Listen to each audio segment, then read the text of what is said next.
The immune system is a complex network of cells, tissues, and organs that serve as the body's defense against invaders. For our project, we wanted to first explore the regulatory aspects of the immune system, commonly called the immune response, and how this plays a role in maintaining homeostasis. We then wished to apply this knowledge more specifically, investigating the immune response to cancer cells found within the body. Throughout the quarter, we have achieved a deep understanding of homeostasis. We have come to recognize the defining characteristics to be constancy in an open system, maintenance of a steady state, regulation, and an organized self-government. As a class, we incorporated each of these characteristics as we formulated our definition of homeostasis to be the use of regulatory systems to maintain a constant internal environment within a steady state.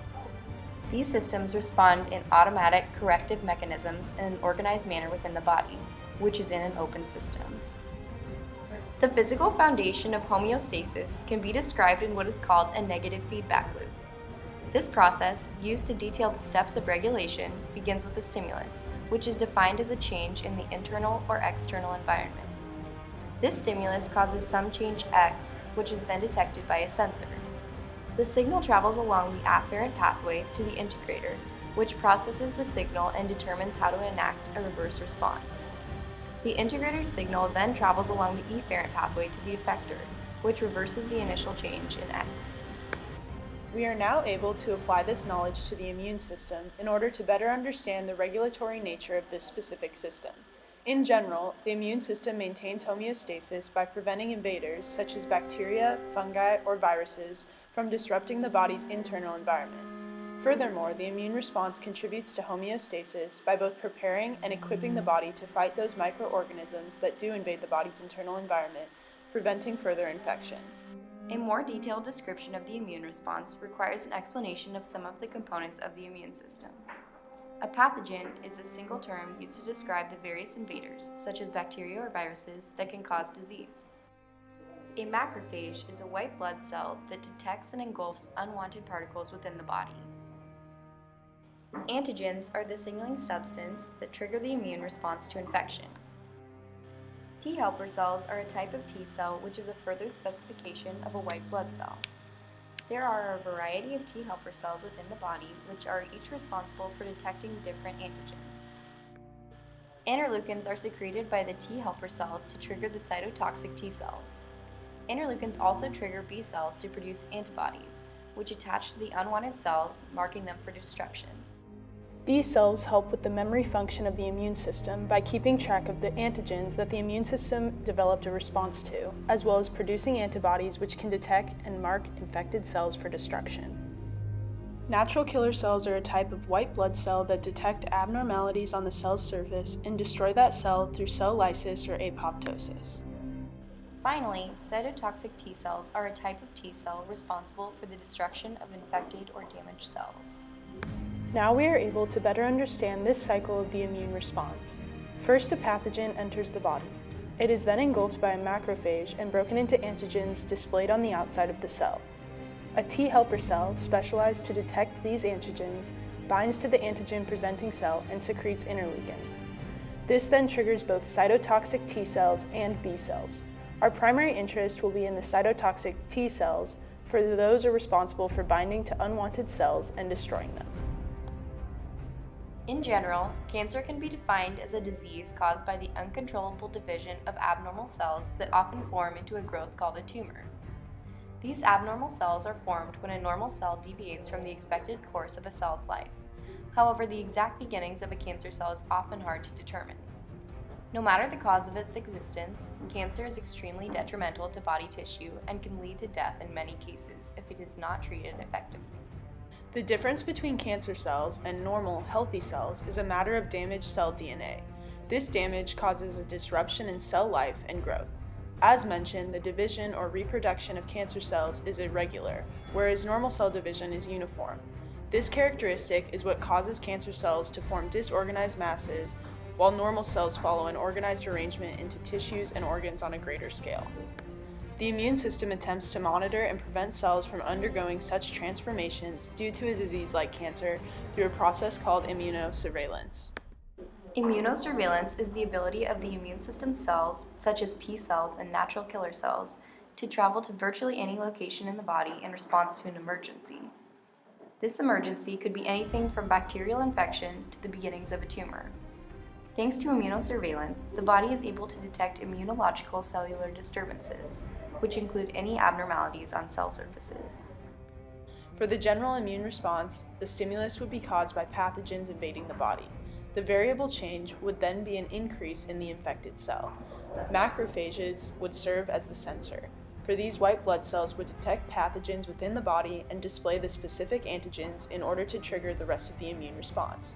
The antigens signal the T helper cells, which act as the integrator of this cycle, to release interleukins, which carry the signal along the efferent pathway to the effectors. Cytotoxic T cells are then activated by the interleukin to destroy the infected cells, causing a reverse change in the specified variable. In the case of a cancer cell, the immune system responds slightly differently than it would to another virus or infected cell, but it still follows a similar negative feedback loop. The development of mutated or deformed cells known as cancerous cells serve as the initial stimulus for the negative feedback loop. When the DNA within a cell's nucleus undergoes a slight change or defect, the nucleus begins to send new instructions to the cell, thus altering the normal cell cycle. Instead, the cancerous cell multiplies rapidly and does not die after the typical amount of time allotted to a normal cell for cell life. As the cancerous cells multiply, each newly formed cell carries the same mutated DNA, and as a result, there is an increase in mutated cells, which serve as the initial change, or delta X, in the negative feedback loop. This initial change resulting from the mutated cancer cells must be detected by the body in order for the negative feedback cycle to continue. Cancer stem cells express a signifying marker on their cell surface, which identifies them as a mutated cell.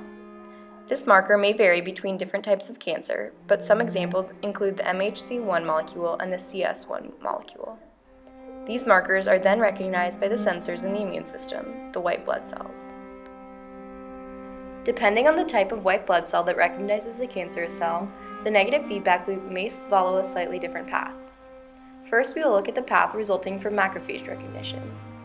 This cycle is almost identical to the generic immune system response in that the macrophage displays the cancerous cell's markers, signaling the helper T cells to release interleukins, which activate the B cells to produce antibodies, while the cytotoxic T cells lyse or kill the cancerous cells.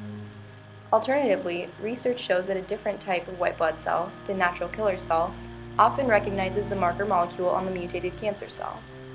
In this case, the natural killer cell acts as a sensor, integrator, and effector. It recognizes the marker and follows its natural function to lyse the infected cancerous cells. No matter what path the cancer cells follow around the negative feedback loop, the ultimate result is the same, a decrease in the overall amount of infected cancer cells. However, as we know, the immune system is not completely effective in fighting off cancer. The entire process occurs in three main stages: elimination, equilibrium, and escape. These stages can be thought of as decreasingly successful cycles of the negative feedback loop. In the elimination stage, the body identifies the cancerous cells and begins to kill as many infected cells as possible. This stage is essentially the process of immunosurveillance. In the equilibrium stage, the body attempts to completely wipe out the cancerous cells, specifically those that may have resisted the initial immune response.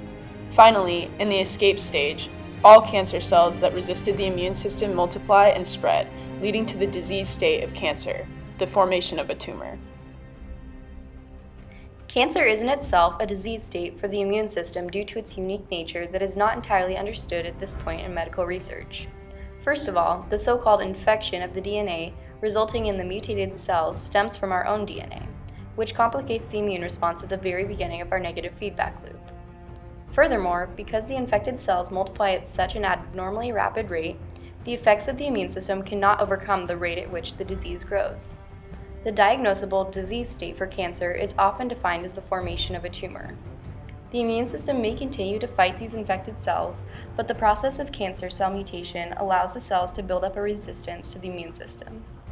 At this stage in the development of cancer, the immune system is relatively ineffective, and the patient must seek external treatment, such as chemotherapy, radiation, and/or various medications.